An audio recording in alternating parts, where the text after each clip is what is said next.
Good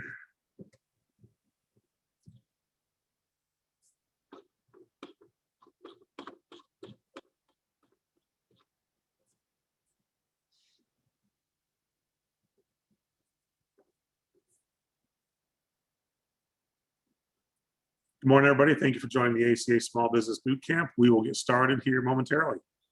Good morning, everybody. Thank you for joining the ACA Small Business Bootcamp and Resource Collective for this Tuesday, July 27th. I'm Robert Theobald, Small Business Ombudsman and Vice President of Small Business Services here at the Arizona Commerce Authority. And we're excited to have you with us today. We got a great presentation in store. As we like to do, we would like to start first by thanking all of our community partners. We could not do these bootcamp sessions without them, without their time and their expertise. This is just a sample of community partners. We have over 100 plus community partners that have helped with the boot camps, and their time is, we're very grateful for their time. So for those that are new, the Small Business Bootcamp is designed to help small businesses return from the COVID crisis stronger than ever. It is a statewide initiative supported by all of our community partners. And not only is it the webinar, but it is also a resource collective and a content library. As you can see on the screen at the bottom, you have the link to the website for the bootcamp. Most of you went to this website to register for today's session. You can also find the upcoming sessions and our resource collective and content library. So in the middle of that website, you'll find the resource collective, or here is the direct link for it on this page. But the resource collective are additional tools and guides brought to us by our community partners to help support small businesses. There's essential tools, marketing strategies, and guides and resources on that page. Additionally, as I mentioned, it is a content library. And on the bottom part of the Small Business Bootcamp page, you'll find the archive section. And we record every session, every bootcamp session we do. Well, not every, 99.9%. There's a handful that we could not record due to licensing stuff, but most of the sessions are recorded. We have over 140 recorded sessions that you can go back and review at any time. Today's session will be recorded, for example, and posted later today on the website. And so for those that missed it or had to leave early for some reason, can go back and finish watching it anytime they want. The presentation will also be made available to you on the website. So with that, it created a giant content library that anybody can access at no cost. Additionally, the state has there's a couple statewide resource websites. ArizonaTogether.org is the state's COVID-19 and information resource page. And the Arizona Commerce Authority put together a COVID-19 business resources page at azcommerce.com/COVID-19. And on that page, you can find additional business guidance. You can also find information on the financial resources that are available. Whenever new grants come out, we list the information on that link on that page. So it's a great website to be aware of. Also, the ACA has a number of small business programs or programs that support small business owners. Our small business services, we can help support businesses by helping them navigate with the SBA, with the SBDC, and local banking contacts and other programs that we work with. The workforce division can help support business owners as they're looking to hire or upskill their employees. And then our Arizona MEP Manufacturing Extension Partnership provides resources for manufacturers to help support their needs. Also, if you're looking to start a business, a side gig, or a full-time small business, we have our small business checklist. This is a great resource that helps identify and respond to the commonly requested licensing, registration, and compliance needs and information at the local, state, and federal level.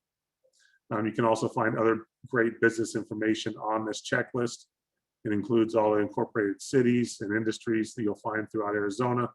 So it is a great resource for all of you looking to start your business. So with that, we want to turn to our business updates. We're going to post links for all this information in the chat, so you don't have to try to write everything down. But I'd like to touch on the PPP loan forgiveness. The SBA is working on a new forgiveness portal to help support the lenders and the small business owners in getting forgiveness on those PPP loans. If you did get a PPP loan, you do have to apply for forgiveness. It is not automatic. So we can't stress that enough. We will be providing even more information on that new portal when it comes available, but it should be within the next couple of weeks, a lot of information, and we will probably do a special session to focus on that as well. Another great program that is out there that businesses can take advantage of, and you don't hear much about it, but it has some significant funding aspects, is the employee retention credit. Now, we did do a boot camp on this a couple of months back, and we will touch on our upcoming session that we're going to have with the SBA and the IRS. But the employee retention credit is a great tool. We're going to post the link so you can find out more information about it. Additionally, there's still some funding available in the EIDL Target Advance program. So we'll post a link so you can identify if you are an eligible business. And then for those tech startups that are attending, the Arizona Innovation Challenge applications have opened. We will post the link for that in the chat as well. So with that, let's look at some of our upcoming sessions. So today we have a legal session, legal considerations for every young and growing business. On Thursday, we have our small business tax credits with James Pipper from the SBA and Lisa Novak from the IRS. That will be with us to talk about those programs, including the employee retention tax credits. And then next week, we have food math, profit strategies for your restaurant. Even though this is restaurant focused, I would encourage everyone to still attend because there's a lot of great profit strategies that service businesses and other retail businesses can gain from understanding the math used to design your profit. And then starting on Thursday, August 5th, we have a 3-part series, 3 awesome individual webinars, but pulled together creates a great HR-based knowledge. We are doing these in conjunction with the Society of Human Resource Management. And so that'll be on August 5th. So with that, I'd like to go ahead and turn the time over to today's speakers. We have Michele, Leonelli, and Mick, McGirr from Phocus Law. We're excited to have them with us today. So gentlemen, I will turn the time over to you. Thanks, Robert. Everybody, it's great to see you. Oh, I guess I can't see you, but it's great to be here and to be part of this. I will throw our slides up here in a second, but before I do that, I just want to introduce myself and my partner, Mick, McGirr. But even before that, I mean, just looking at that outline of what AZ Commerce has pulled together for this boot camp and all the resources you're offering small businesses, I mean, terrific and really cool to be part of that. So very much appreciate that. Thank you for letting us contribute and be a resource. We work at Phocus Law. Phocus Law is a law firm founded by my partner, Mick, who you'll see here in a second. Mick founded Phocus Law about 4.5 years ago, really to service exactly the folks on this presentation and the folks who are making use of the bootcamp. And by that, I mean, we're really targeting and working with small to medium-sized businesses. So that's everybody from, solo proprietors, entrepreneurs, true startups, all the way through to, 200-300 employee-sized businesses.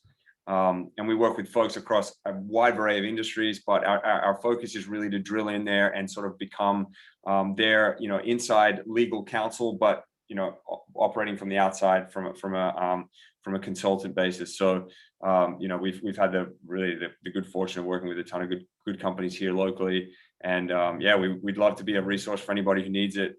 As you'll see from the presentation today, our sort of expertise is quite broad. We're sort of the resource there for the daily ongoing legal needs for pretty much any business, in the state of Arizona and really in the whole Southwest region. So if you have an issue, if you've got a question, you'll know how to get in touch with us. We'd love to help. So don't hesitate to reach out. With that, I'll flip it over to Mick briefly so he can introduce himself and say hello. Hey everybody, Mick McGirr. I just reiterate everything Michele said. AZ Commerce has a great program going here, and we're just happy to be a part of it and to be able to contribute to what's going on here. So our presentation today, Michele will dive into the beginning and we'll kind of roll through it, but looking forward to kind of giving you guys truly in the theme of a boot camp atmosphere, going to try to touch on a number of issues that everybody should be aware of. And hopefully it's that awareness that ultimately results in you knowing how to issue spot for yourselves. All right, mate. Thank you. I'm going to jump in here. Let's see. Okay. While they're pulling up the slide deck, if you have questions, post them in the Q&A box at the bottom of your screen. And at the end of the presentation, we'll go through the questions. So yeah, please bring up your questions and we'll have some time at the end to respond to those. All right. Thanks, everybody. We'll get started here. So we've heard from Mick and I. Here's our contact information if you need to get a hold of us. Let me actually just try and get rid of this really quickly. 1 second. Okay. All right. So yeah, here's our contact information. There'll be time for questions at the end, which is fantastic. But if there's anything else you want to get a hold of us, please do. We'd love to chat. We're friendly guys. Don't hesitate to reach out. Mick touched upon this very briefly, but today we're really going to try and pull back the curtains on what we see in our practice as being sort of the most common and most important legal issues that our business clients typically encounter. There's probably people from a wide variety of industries on this presentation, and so we want everyone to know that really what we're going to cover today affects businesses regardless of what industry they're in and regardless of what size. These are very common issues, so they're definitely issues that are going to be applicable to most of you out there. And these are things that whether they've come up for you already or whether they haven't yet, just try and keep them in your head and make sure they're on your radar at some point, because chances are there's something you should think about if you haven't already. So definitely worth sort of making a note of the topics that we cover today. All right. So just what we're going to be covering today, a quick outline for you guys so you know kind of if there are things that you already know well, when you can zone out a bit, and if there are things that you really want to know more about, when you should be tuned in the best. So we'll be covering the key foundational documents that businesses should have, which is going to be kind of your formative or your governing documents. We're going to discuss what contracts you should be aware of and very briefly cover kind of what each of those should look like and what the reason for them is. We're going to discuss what you can do proactively to avoid your personal liability. So this is as a business owner, as an entrepreneur, you hope that your liability stops at the business. There are certain things that can happen that put you in the crosshairs individually, your assets, your community property. So we're going to talk about how to avoid that. We're going to talk about how to avoid litigation on behalf of your business. And then we're going to talk about if you do end up in litigation, how to handle that to make sure that you have the most successful outcome. Big caveat is just bear in mind that this is a boot camp, an overview. This is not legal advice per se. And so while we're going to give you some good things to be aware of and to keep in mind, this isn't go out there and all of a sudden you are now an attorney and we've given you enough to really be dangerous. We want you to be aware of these things so that as they come up, to reach out to the appropriate person in order to help you to resolve them. But again, if you walk away from today feeling like you now are a legal expert, I think that we've probably failed a bit in what we've tried to accomplish. Making mistakes in the course of your business can be costly. We have clients who end up, putting tens to hundreds of thousands of dollars into these legal issues that could have been avoided at the outset just by simply handling a few things early in their business course that they avoided. And sometimes that's unavoidable. Oftentimes folks come to us because they are in a specific issue, and that's understandable. There are some things that, you didn't know. And so we end up here to help you to resolve that as best as possible. But really, our favorite thing is when clients are proactive and are ready to kind of say, okay, what do I need to do in order to make sure that the entire lifespan of my business is smooth rather than just reaching out as problems arise. And this is what we do. This is our day-to-day. We are oftentimes, a lot of our clients consider us kind of firefighters in the sense that they call us when they do have those problems, but we also do a lot of proactive planning and kind of front end work. So please feel free to reach out, and we'll be happy to help you out as you go through those things. Thanks, mate. So we'll dive in now to the first topic there. The sort of key documents that your business is going to have, or depending on what structural formation you have. So we sort of got four sort of bit different business structures that we see most commonly. We've got LLCs, corporations, partnerships, and joint ventures. Most of you probably fall into one of these four categories. What we didn't put on here are sole proprietorships, and some of you are probably sole proprietors. A quick note about sole proprietorships. They don't really have any governing documents, because a sole proprietor is just somebody who went out and started doing business without sort of doing anything else, without sort of setting up any other legal entity. Generally speaking, we try and discourage sole proprietorships because they don't protect you at all from personal liability. So any problem you run into out there on behalf of your business as a sole proprietor can come back to bite you personally, meaning, in any claim or any judgment that's levied against your business as you are a sole proprietor can be satisfied with your own personal assets and with the assets of your spouse. So it doesn't take much to set something up like an LLC, which is sort of the vehicle that we see most and that we probably recommend for most people out of the gate. Definitely worth doing. And Mick touched upon sort of, we do this stuff all the time. This is what we do every day. So whether it's from the very beginning of a business's life, setting up a legal entity, picking the right entity, forming it correctly, all the way through to selling that business at the end of its life, we're there for anything in between. So talk to us if you're curious about what legal entity you should be sort of selecting. But with that as sort of a premise, we'll jump in here. So the LLC, really one of the nice advantages of the LLC is that it is quite low maintenance in terms of the legal documents that you need to have up and running. The operating agreement there is going to be the operative agreement. That's the main agreement that every LLC should have. The operating agreement specifies pretty much the rules of the engagement and the rules and the rights and responsibilities of all of the members of the LLC. So it's going to list out things like who the members of the LLC are, and a member is just another word for owner, but who the members of the LLC are, what their ownership percentages are, what the LLC is allowed to do, how the LLC makes decisions, whether it's a unanimous, whether it's a majority vote, and then how the LLC goes about making distributions on the money that it earns. How members are allowed to exit, are they allowed to sell their interest in the LLC? So all of these things in a proper operating agreement should be well documented. Another thing you want to keep in mind with the operating agreement is that, especially for states like Arizona that have sort of LLC statutory law as part of the state law, you want an operating agreement that is that's up to date with what the law currently is, and that actually speaks to or that sort of addresses the specific legal regime that will apply if you don't have an operating agreement. And by that, I mean, you want an operating agreement that sort of on key terms and points will actively exclude the state laws in favor of what's written in the agreement. Because if you don't, it's just presumed that because you didn't,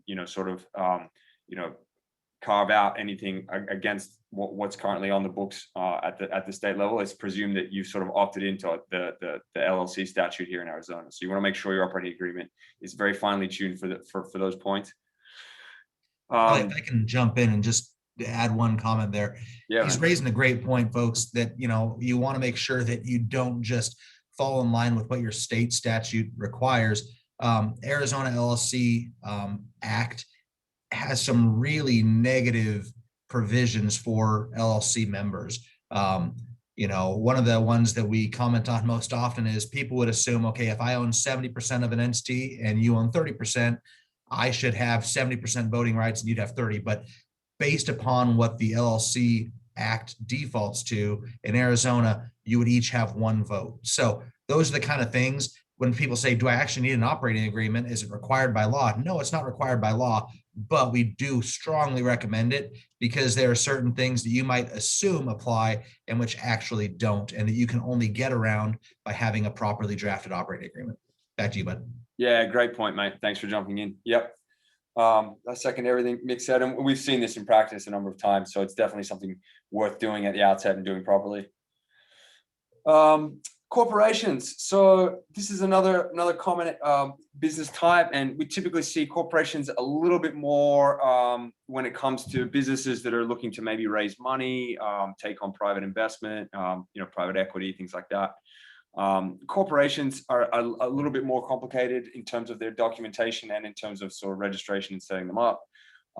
Every corporation has a set of bylaws. So bylaws are a little bit like the operating agreement in that they lay out sort of how the corporation needs to be run, how many people are going to sit on the board of directors, what offices the company has, how decisions are made. So it's sort of like the governing rule book for the corporation.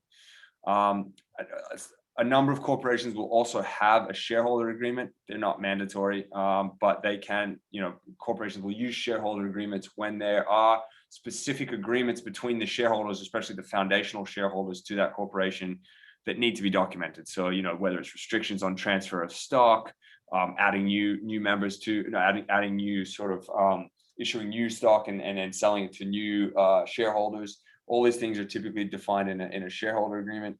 And then we have off to the side here the stock purchase agreement. The reason we've included this is because a lot of times when a corporation gets up and running, there's an initial, whether it's one or several shareholders, and they should be issued by the corporation a stock purchase agreement in exchange for whatever shares they get. And that will also outline some of the similar issues that we see in the shareholder agreement around what they could do with their stock, if there are any restrictions on the transfer, things like that. So these are some important documents. Again, you want these drafted properly at the outset, because, especially when it comes to sort of taking on money and then the dilution of equity, these problems down the line, they can multiply in a corporation if you don't address them properly on the front end. So partnerships, yeah, a little bit like LLCs. There's only one really sort of operative agreement here, and it's the partnership agreement. And this functions a bit like the operating agreement in an LLC. It's going to lay out all of the specifics that the agreements that the partners have amongst themselves and how they relate to the partnership itself. So who has the right or the responsibility of going out on behalf of the partnership and conducting business, for instance, who can sign agreements on behalf of the partnership, what different equity stakes they have in the partnership, how any distributions are handled, of any profits from the partnership, things like that. And a similar thing with a joint venture agreement.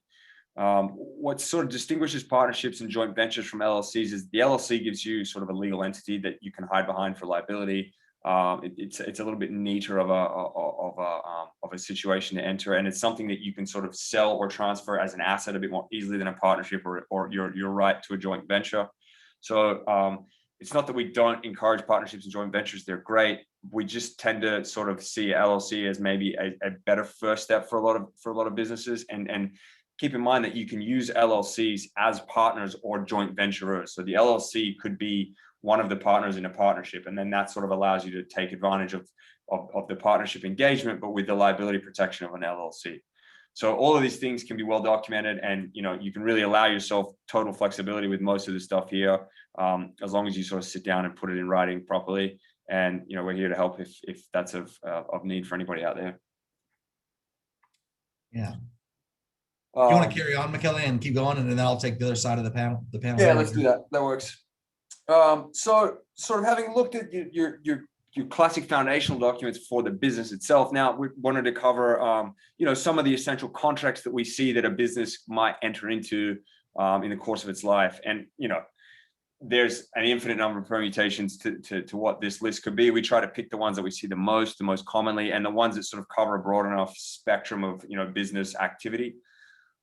So kick it off, employment, the employment world, definitely one where we see, the need for a good amount of very well drafted contractual material. So here you're really looking at sort of your W-2 or your employment agreement versus your 1099 or your independent contractor agreement. We're going to touch upon this distinction and sort of issues that arise from it a bit later in the presentation. So I'll leave it at that with respect to the contracts there for employment. Vendor contracts is another big one. So these are contracts that you have with your vendors. So anybody who's selling you something, whether it's a widget or a service. Supply agreements are a big one. If they're supplying you something, people in the food industry or people in the manufacturing industry are often entering into supply agreements for whatever their raw materials might be or whatever their produce might be. And these have terms and lengths of time that can be multiple years. with terms built into these agreements that change over time to take into account things like inflation. So you definitely want to make sure these are well documented. And similarly with services agreements, if you're contracting outside service providers, you want to make sure that the rights and the obligations are delineated well there, because you want to know if they've basically lived up to their end of the bargain. Are they providing you the service that you agreed upon? Is there a clear way to tell whether they're doing their job? What rights do you have if they aren't? Things like that. A note here on these vendor contracts, it's sort of stunning to me still how many of my clients don't have these or don't request these from their vendors, and how many of their vendors don't actually have them as part of their daily business sort of course of business. I don't actually know how they get around it and how they don't use them. It would terrify me to be engaging with somebody or to be handing over tens or hundreds of thousands of dollars for goods and services without any sort of real paperwork except for an invoice.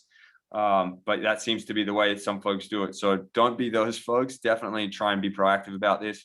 It'll help you set really lay the table properly for your understanding with whoever it is you're contracting, so that your expectations are set properly at the outset. There aren't any snafus down the line, and if there are, you know exactly how they're going to be handled. We have sort of client-facing contracts too, and there's a number of these, but we've picked sort of the two that we've seen most, or at least the most recently, I feel like. And the first one is an MSA. So this is like a master services agreement. This is, again, when you're engaging a client, now someone's paying you for something, for a service that you're offering, as a consultant, maybe, whatever it happens to be. You want to make sure you have an MSA, and these can be pretty long and pretty robust and very detailed. But if what you're getting into with your client is complicated, or if it is something that requires a fair amount of explaining, if it's highly regulated, whatever it happens to be, it's worth taking the time to draft this thing correctly, because if you don't, or if you're silent on a key issue, that gives them potentially a claim against you, and you sort of want to avoid being in that situation. Same thing with a sales contract, really. Sales contract is sort of the analog there, but for when you're selling a widget or a product of some kind.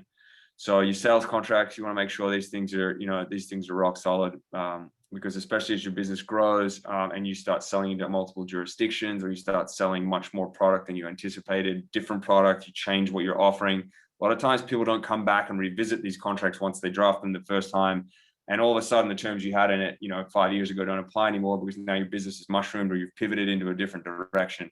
So you want to make sure these things are living, breathing documents that reflect the reality of what you're doing. And if you draft them right the first time, really any maintenance to them isn't usually a huge lift. So it's an easy thing to sort of keep them updated, but just sort of keep your mind on that as your business changes over time.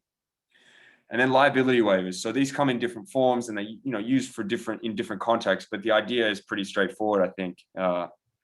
You have there is potential liability for you, the business, on the basis of either interacting with other businesses or other people, or maybe things you sell, or people you hire to do things for you. And you want to make sure that you've disclaimed what that liability could be, and you've also made it clear that, hey, if anything happens, it's not our fault. You're sort of engaging in this with us on the basis that you've thought through everything, and you're willing to take that risk on yourself. And these waivers can be incredibly important in a number of contexts. And I used to work in-house. I was general counsel and vice president of a high-tech manufacturing company that got started in Austin, Texas for 4 years. And so we used a lot of these, because we were constantly having people come in and build things for us or do work on our facility.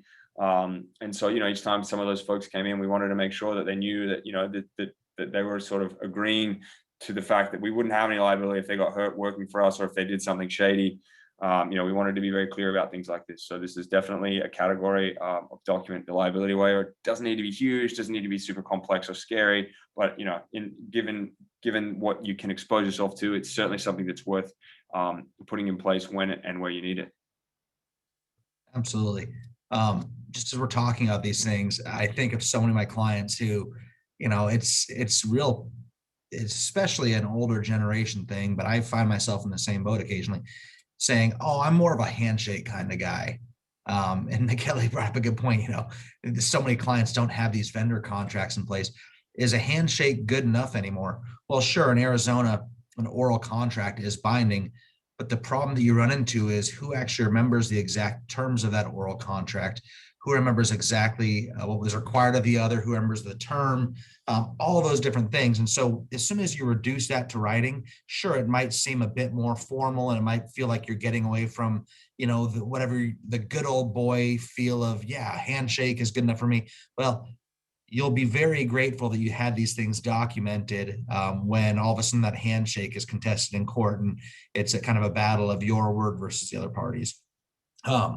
Also, as we're going through these, just kind of a general idea to keep in mind is we've gone through a few periods recently of economic or just general instability or uncertainty.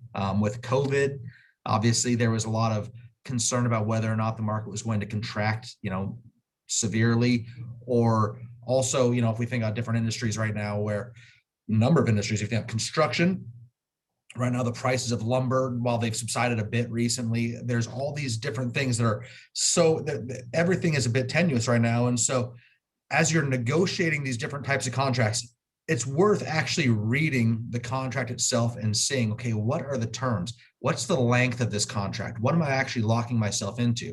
I have a client who's in the HVAC business, and they agreed to they were going to agree to what they believed was a kind of a sweet deal. Okay, hey, look, we've got 300 homes to be built.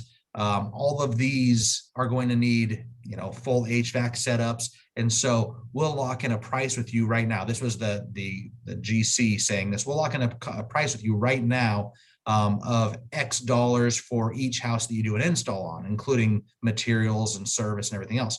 Well, at that moment, the price looked like a great deal. And so they wanted to lock in, but they would have been locked into not being able to vary the actual cost of their materials. It's not being able to vary the cost of ducting and the cost of the actual units themselves. And fortunately, we were able to review the contract together and build in some flexibility there, because if they would have locked themselves in with the price increases that occurred, they would have been unprofitable on every one of the projects after about number 15.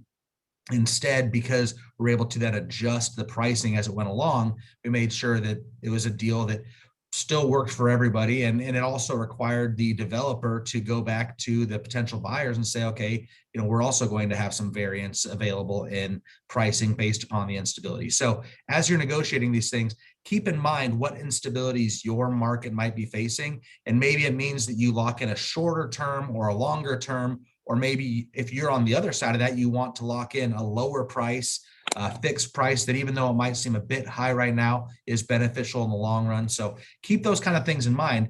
These contracts that you enter into with your vendors and also your client facing contracts should be things that aren't just signed and moved on from. Few other documents that we see quite common and you should be aware of is non-disclosure agreements. If you are going to be going to talk to another party about potentially investing in your business or becoming a consultant for your business, make sure that you're protecting the business that you've developed. Don't give all that away. That non-disclosure can protect you from other parties being able to take what you disclose to them, which you believe is disclosed in confidence, and run with it and start their own business that competes with yours. Terms and conditions of use. Man, these are one of my favorite ones. And I apologize, I sound like a nerd saying that, but there's so much that can go into these terms and conditions. Sometimes it's as simple as at the bottom of your website or within a page of your website, our website says, hey, this website, isn't intended as legal advice. You should contact an attorney. You can't rely upon the information herein, simple things like that. But beyond that, you also get into what is the actual warranty or guarantee that you're providing with the product that you're selling or the service that you're selling. What is your required relationship with the customer going forward once you've sold or provided that service or product?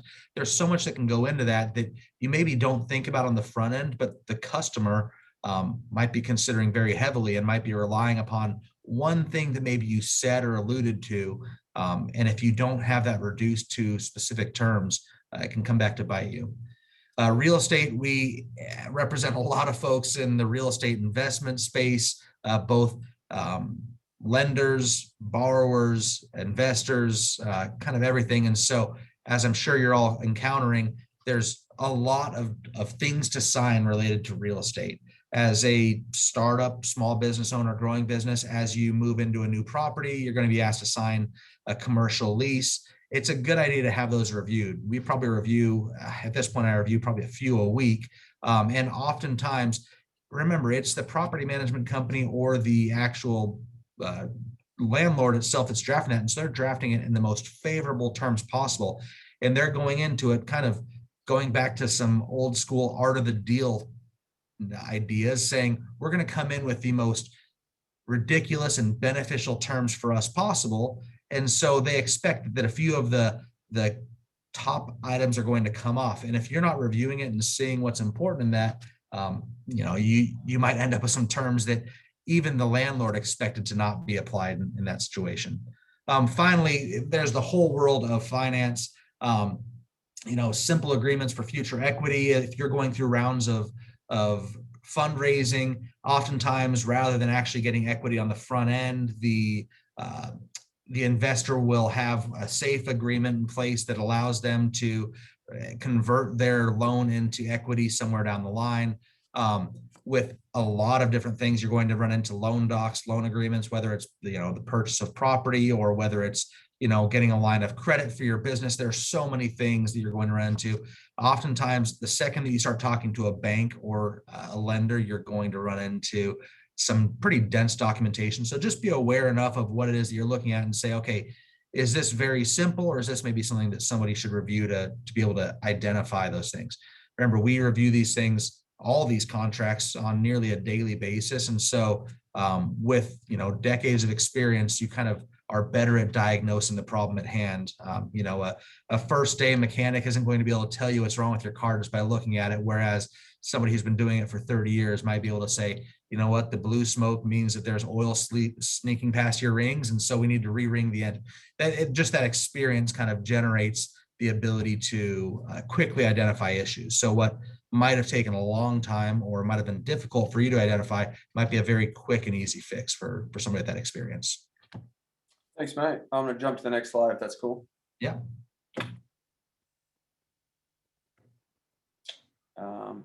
You wanna take this one? I do. For some reason, my computer there we go. All right. So real quick, let me have a drink. So employment related issues, things that you should be aware of, just kind of top level, the simplest things that you can at least keep in mind. So W-2 versus 1099. This is simply the discussion of, are they an employee? Are they somebody who is on your payroll, who's part of your company, who to whatever extent is a representative of your company, or are they an independent contractor where they are not part of your company? They're just somebody that you are paying to provide a service. This field has been, the water's been muddied a bit here recently with a lot of people trying to shoehorn all employees into the 1099. The reason they do that is your management responsibilities, your requirements for payroll, your tax exposure, your actual exposure, all are much lower with a 1099 than a W-2. And so it's important that if you can use W or 1099 services, that you do that. Now, the problem is if you misclassify an employee as a 1099 and you are just paying them based on a contract rate, you're not documenting their time on the job, all those different things, you can run into some serious issues. We have a few clients who have run into issues both with 1099 versus W-2 classification issues, as well as making sure that you're compliant with, if they are a W-2, compliant with the hours limitations, the break limitations, all the things that come into play there. So the consequences that you can encounter are these Department of Labor audits and actions that can turn into, again, tens to hundreds of thousands of dollars, both in actually defending the audit and the action, and then also in the damages that can ultimately be paid out to your employees or your misclassified 1099s, if that's the case. So it's there are a few, and we probably have one put together somewhere, but there's pretty easy checklists to identify is this a 1099 or a W-2? And if you go down that checklist, we can do it. And Michele and I can put something together and get it out there. Feel free to go to our website, focuslaw.biz. We have a blog on there. And oftentimes things like that we might put together after we're done here, we'll post on there. Very informative, and it's kind of an easy place to catch a lot of the information or updates on the information that we're talking about in this conversation. Arizona's at will, but you can, just like we talked about with the operating agreements, you can contract out of almost any of the statutory obligations in Arizona. So if you would prefer to have an employment contract with somebody with a specific term that doesn't enable you to terminate them, you can certainly do that. And there are certain upsides to it. If you want to lock somebody into a long-term agreement because of the importance they play to your company, you can do that. It's just a matter of making sure that you actually have a valid and enforceable employment contract. Finally, there are plenty of regulations and laws surrounding the use of interns and volunteers. I'm not going to go too deep into it here, but it is something that we deal with. And if you begin using interns and volunteers and want a little primer on that, feel free to reach out to Michele and I, and we'd be happy to shed a bit more light on that. Nice, man. Yeah, where I used to work at the company I was general counsel for in Austin, we used a lot of volunteers, a lot of interns, really, because we had a strong partnership with a local university, and I was in charge of sort of managing that program. And yeah, as Mick alluded to, it's a lot kinkier and a lot more complicated than it sounds, maybe straight off the bat. So it's definitely worth sort of having a chat with someone and navigating it properly at the outset. Okay, so intellectual property. This is another area where we see, businesses sort of engaging and most businesses having at least some need. The intellectual property world is sort of broken down, at least in terms of like the property itself, into trademarks, patents, and copyrights. We probably deal most frequently with trademarks, and really a trademark, you can trademark any word, phrase, symbol, design, or a combination of these things that identifies your goods or services. Now, there is a distinction here between state and federal trademarks. Obviously, if you get a trademark with the state of Arizona, it's only going to apply. It's only going to give you the ability to prevent somebody else from using that mark in the state of Arizona, whereas a federal trademark has a much wider jurisdiction. But the federal trademark is a more costly and a lot more laborious enterprise. The application's a bit of a beast, but it's certainly something we do for our clients, and we'd be happy to help anyone out there who needs help with that. The key to sort of getting your trademark application in and making it successful is, first of all, you got to select the class that for which you want the protection. So there's probably, I think, 42 or 45 classes now at the federal level, and they pretty much try and cover everything, every good, every service. These classes are very broad, some of them, but you want to request for the trademark protection for specific classes, so that if that mark is used within that class, you have the ability to sort of prevent somebody from using it. But if it's used in another class, then someone else has the right to do it. So that's a very important sort of distinction at the outset. And then you want to make sure you have sort of proper, sufficient evidence to support your application for the trademark. And there doesn't necessarily need to be a lot there, but you want to make sure that you sort of, establish that you are either using it, currently using it in commerce, as I have in the next bullet there, or that you have an intent to use it. And so the evidence that you muster will sort of speak to whether, you're using the mark, if you're using it, as part of your business, if you're actually using it legitimately. What the trademark office wants to prevent are people just trademarking things that they're not sort of using or planning to use in a short amount of time, just to sit there and hold on to these things and remove them from remove the ability of other people to use them. So you have to sort of really justify why you want the trademark that you're looking for. Patents. So patents are think of patents more as like protection for inventions. So these are new and useful processes, machines, manufacture and composition of matter, or any new and useful improvement of any of these things. The key thing is here with a patent that it's novel, meaning it's something new that doesn't exist, and it's actually something that's useful, that's beneficial. We don't deal with patents. Patents are a very special beast. As with certain areas of the law, the best handled, and you really should be handled by an expert. Patents attorneys are their own animal. You have to be federally licensed to join the patent bar. So yeah, we definitely don't do that. But this is an area where if we had a client who had a patent need, we would be happy to sort of refer them on, or to put them in touch with contacts that we have who do this. It's one of the benefits, I think, of working with a firm like ours, and sort of working with a firm like ours at the outset of your sort of business life, is that if we're properly integrated, we can sort of make these recommendations and help sort of close the loop on any other needs that you might have. So you really have a seamless interaction with your lawyers, and it's not sort of going out and shopping for find the guy to deliver your bread, and then the bloke to deliver your milk, and then your butcher. It's like you can have one person who can handle all of it. So we like to try and do that where we can. Copyrights is sort of the third category here. So think of copyrights for more creative endeavors. So things like books and plays and songs and movies and graphic representations of things.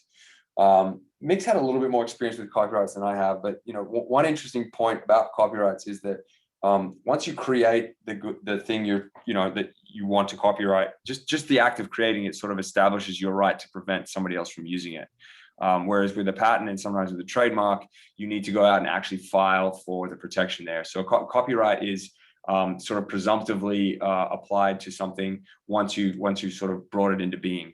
The benefit of actually getting a copyright is that you then have a bit more of a clear line for sort of demonstrating that you in fact did create it, when you created it, when it was actually yours.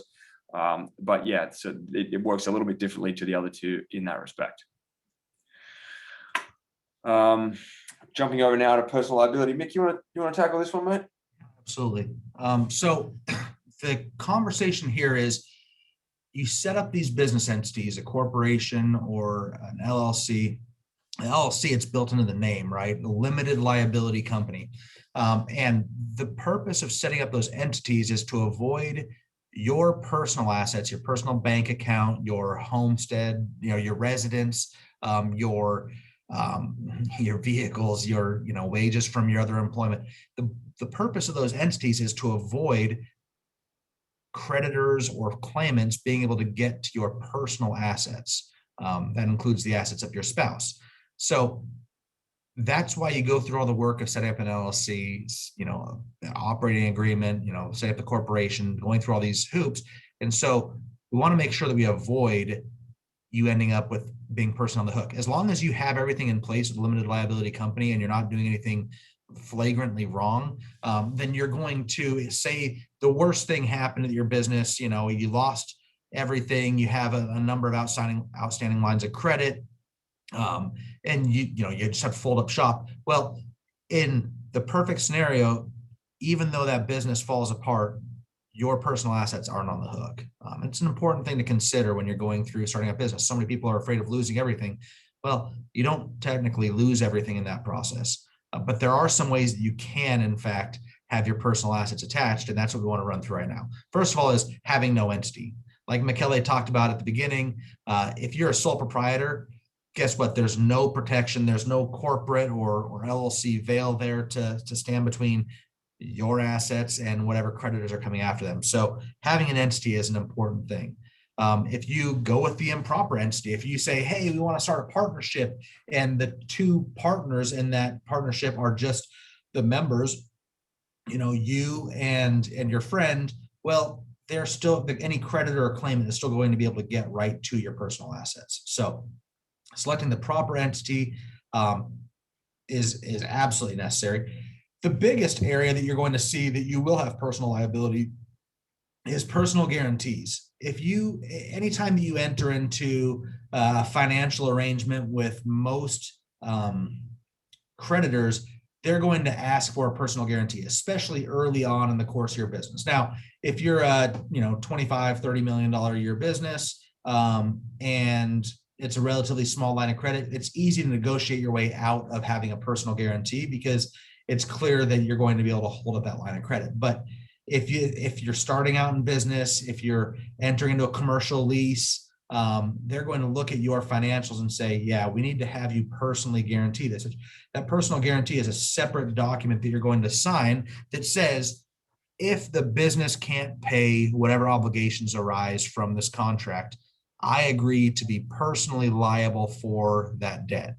Arizona has a lot of specific rules. Well, it has a few very specific rules regarding personal guarantees that are also important for you as a business. If you, in your client-facing agreements, if you seek a personal guarantee, if the person signing that personal guarantee is married and the other spouse doesn't sign it, Arizona law says that a guarantee of debt must be signed by both spouses in order to bind the community assets. So if you get a personal guarantee from one of your customers and they're married and only one party signs it, you'll only be able to go after that individual's sole and separate assets, which, depending upon how long they've been married, are probably quite limited. So personal guarantees are important to be aware of.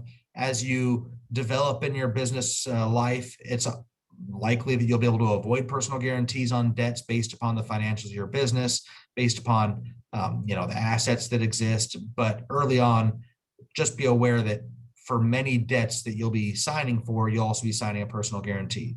The reason to be aware of that is when you're going through, hopefully you don't ever have to go through this, but if you go through the process of winding up your business, you might think, okay, well, I closed down my business. I didn't defraud anybody. I did everything pretty well. I'm off the hook. And you go on and start, working a W-2 job for a company. Well, that debt will survive past you closing up the business because of that personal guarantee. And you might end up with a lawsuit filed against you personally down the line saying, hey, you owe the debt of your previous company. So just be aware of those things. Beyond that, the ways that the corporate veil can be pierced if you have a valid entity is that you don't maintain proper separation between your business and personal accounts, that you do something in the process that might take away from the breach is an obligation you have with another business partner. And then finally, if you're doing something that is actually breaking the law, malfeasance, fraud, you are drunk while driving a company vehicle that you own and you get in an accident, you're probably going to have the corporate veil pierced in that instance. So those are some of the ways to avoid personal liability. If we jump onto the next screen, this kind of just goes back over what we just talked about. Make sure you have the proper entity, make sure that you set it up properly, be aware of those personal guarantees, make sure that when you have your bank accounts that you don't flow money back and forth between the two without proper documentation. It's fine to take draws from your business account, but make sure that you don't just pay your personal rent or mortgage from your business account because it's easier than doing otherwise. So like I said, covering a lot of the things we just covered on the previous page. Yeah, good points there, Mick. One thing that you touched on, I think, is worth driving home that some folks aren't aware of is just that without any liability protection, not only are your assets on the line, but also those of your spouse if you're married. So, your bad decision could actually have sort of ramifications beyond just your own misfortune. Absolutely. Okay, so these are some of the common legal claims. So, like ideally, no business has to deal with any of these things, but inevitably, if you're in business long enough, you probably will at least cross one or multiple of these thresholds. So we've tried to sort of come up with the legal claims that we see the most often in our practice. Again, this is a potentially infinite list, but these are the ones that we think are, sort of worth keeping in mind and proactively planning to avoid. I'd say the most common one is breach of contract, and that's partly because breach of contract is a very big category. Breach of contract is just anytime you agree to something with somebody and one of you doesn't do what they're supposed to do and doesn't comply with the terms of that agreement. So a very common one is failure to pay, right? Let's say you have a supply agreement with somebody and you're going to buy 2 years worth of freeze-dried chicken, and you have to pay every 6 months for a shipment and you stop paying or they don't deliver. That's a classic breach of contract case. This is a reason, again, why you want those contracts that we talked about at the very beginning to be sort of nice and bulletproof and well drafted, especially drafted and looked at by somebody who has your interests in mind too. So that, if you do get to a breach of contract situation, you sort of know it's in there and that, you've thought about the issues and you're as well prepared as you can be. Employment related issues, this can range from sort of the issues Mick spoke about with false classification or misclassification of employees, but really what we're talking about here is just you have a situation with an employee, or you are an employee and you have a situation with your employer and it goes awry. These are pretty common. There's a high amount of turnover we're seeing at the moment, especially in the service industries. And so people are coming in and coming out of different businesses. And now with a lot of people also starting to work remotely in this transition away from sort of what used to be the way of the world, with people showing up to work in a very sort of orderly, organized way. Now a lot of people working remotely or having satellite offices and things. So, there's just sort of an unknown landscape a little bit in the employment world at the moment. And so that can lead to sort of disagreements. So you definitely want to keep those in mind and sort of think about those proactively. Intellectual property infringement, if someone's using your trademark or someone's out there using a slogan of yours, that's a pretty obvious one, but it's something you want to keep in mind. And it's another reason why sort of proactively, getting that protection is a good thing, a trademark or whatever it happens to be. Defamation, slander, and libel. We see this quite a bit online now that especially a lot of businesses are doing, most of their trade online, or getting most of their sort of their customers online. So, a lot of businesses live and die by their reviews, and, a lot of people will use that as a forum, rightly or wrongly, to sort of mouth off about, an experience they had or whatever. And so, we walk a lot of our clients through sort of, how do I address this? How do I deal with an unruly customer who won't shut up, or who's saying, false things about my business? And, that's definitely something that, you sort of, that we're seeing folks encounter quite a bit at the moment. Injury claims, your classic sort of slip and fall, on a property you're renting or leasing, or at a business, someone comes to visit your business and they trip over or something like that. Product liability, this can be a little bit more involved, but that's essentially if you sell somebody something and, you warrant that it's going to do something, but it doesn't, or it's defective in some way and it causes them damage or harm. So, what are you liable for there? How much of that can you sort of exclude? How much liability can you waive? Can you have the other party waive? And how much of it by law are you actually just required to suck up and deal with as part of, the privilege of doing business and selling your goods into the stream of commerce? Member, owner, partner disputes. These are really, we're starting to see, we've seen a number of these over the years, and these sort of come into play where the people who own or run a company, whether it's a corporation or an LLC or even joint ventures and partnerships, when they have falling outs, or when they sort of over the course of their business life, things change, your expectations change. The people who got into a joint venture or started an LLC together 5 or 10 years ago, not necessarily the same people 5 or 10 years down the track. And so, the desires and the appetites of each member might have changed. And so there are disputes, right? People want different outcomes all of a sudden. They want to get out, they want to raise more money, they want to be able to sell what they have, they want to take a bigger distribution, whatever it happens to be. And again, if your foundational business documents, the ones we covered at the very beginning, your partnership agreements, your operating agreements, your shareholder agreements, things like this, if they're not well drafted and they're not sort of crafted with flexibility in mind and not maintained over time, you can find yourself in a situation with a serious dispute with your partners or your co-investors, and without a very clear landscape for navigating your way out of it. So definitely worth spending the time on the front end to get those right. And the last one is sort of warranty or product claims, a little bit like sort of the product liability issue I touched upon a second ago. But yeah, if you sell something and there's a warranty attached to it, we warrant parts and labor for a year. What does that include? What does that mean? Are there exceptions to that? What if somebody misuses the product that you sold them? What if, they took their hairdryer and threw it in the bathtub? Is the warranty still good? Obviously it wouldn't be in that situation, but these are things that you want to sort of, think about if you're selling goods, if you're selling widgets to people, so that you can, be prepared to be ready in case something comes up that you are on the hook for and that you should have to compensate somebody for, but also be able to sort of disclaim the things that you can legally disclaim where you don't think it's your responsibility to be responsible for, any damages. See, we're getting real short on time, so let's hit on this slide real quick, and then we got a couple questions we want to knock out, but we got about 3 minutes left. Okay. Yeah, why don't you just flow through this one real quick? Go for it. All right, mate. So this is sort of, what if shit does hit the fan, right? What if you find yourself in a problem?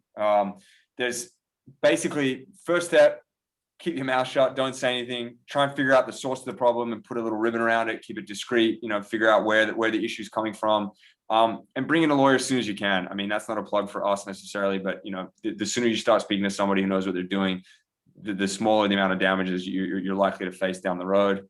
And then how can you proactively prevent lawsuits? Well, we've spoken about a number of these over the course of this presentation, but get everything down on writing, on paper, signatures when possible with folks. Make sure your contracts are properly drafted. Start working early with a lawyer so that they can think of the things that you don't know about and that you wouldn't have any reason to think of. Screen your employees and your business partners well. So much of this is about personal relationships. And then don't disclose more than you need to disclose. Keep your secrets to yourself. Make sure they're actually secret. So yeah, Robert, we'll turn it over to you, mate, and the questions that have come in, if you want to go ahead and share those. Absolutely. So we've got more questions than we'll have time to get to, but I went through and there's one from the attendee that said anonymous attendee. I would recommend reaching out to Mick or Michele and go through some of your questions. But there was one that came through, says, isn't the joint venture only for husband and wife? Yeah, No, it's so not. yeah, the short answer is it's not. Joint venture is just any time people want to get together and do some business together and call it a joint venture. It's a pretty loose term, but no. Okay, excellent. And then we have another one from Bob. It says, pertaining to real estate, is it better to establish a separate company that handles all real estate assets, whether leased or purchased, for liability and another layer of protection? Yeah, so the short answer there is yes. The devil will be in the details. It depends how many assets you have, as to how many separate entities you want to have for each of those assets, potentially shielding your personal assets from the business assets. Yes, but absolutely, that's the point of something like an LLC. It's to give you a vehicle to put those in to shield you from personal liability, so that you can go out and sort of earn an income using those assets. And definitely. All right, and then we have another one from Diana. It says, why would I sign a personal guarantee when I have an LLC? That will go against the whole point of protecting your personal assets. Yeah, Diana, that's a great question. The issue you're going to encounter is that because lenders know that LLCs can just be folded up and walked away from, and if there is no personal liability, they're going to be a bit reticent to actually lend to an LLC, especially one with a very limited footprint or history. So what you'll encounter is simply that lenders won't just lend to your LLC. And so the personal guarantee becomes a necessary negotiating point that enables you to be able to get that line of credit, or to be able to get whatever financial outcome you're hoping for. Okay. And then one last question to wrap up. It says, this is a great comment. It's from an anonymous, but says, as a tax preparer, I work with a lot of small business clients. When I ask what type of business you have, they respond with, I am an LLC. At this point, I'll let them know the IRS does not recognize the LLC status. I understand this is an election which protects their personal assets. However, it seems that they are not being educated as to the entire spectrum of their business responsibilities. You will go over the process of filing tax returns when advising small businesses. So as you sort of nailed there, that for legal purposes, the LLC is a pass-through tax entity, so it's not going to change things for us from that perspective.